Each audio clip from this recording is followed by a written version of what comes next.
আমি তনিমা দাস, আমি বিআরটি থেকে এসেছি এখানে 3D অ্যানিমেশন কোর্স করতে। তো তোমার কেমন লাগছে এখন? এখন আমার খুব ভালো লাগছে, আমি আগের থেকে অনেক বেশি শিখেছি। কেন মনে হলো যে আমি অ্যানিমেশন লাইনে কিছু করবো বা অ্যানিমেশন শিখতে হবে?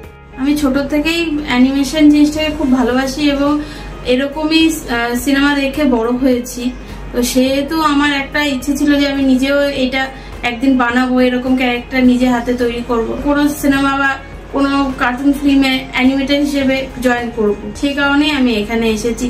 ক্লিক একাডেমির খবর তুমি কিভাবে পেয়েছিলে? ছিল আমার হাজবেন্ডের থ্রু পেয়েছিলাম। আচ্ছা, তো সেখান থেকেই আমি জানতে পেরেছি। ক্লিক একাডেমি থেকে কি জন্য এলে? যে এখানে সবকিছু হাতে ধরে শেখানো হয়, যেটা অসুবিধা আমার বেসিক থেকে, আমি যেহেতু এই ব্যাপারে আগে কোনো নলেজ ছিল না, সেই জন্য আমাকে ডিটেলসে জানতে পারবো শুনেই এখানে আমি এসেছি।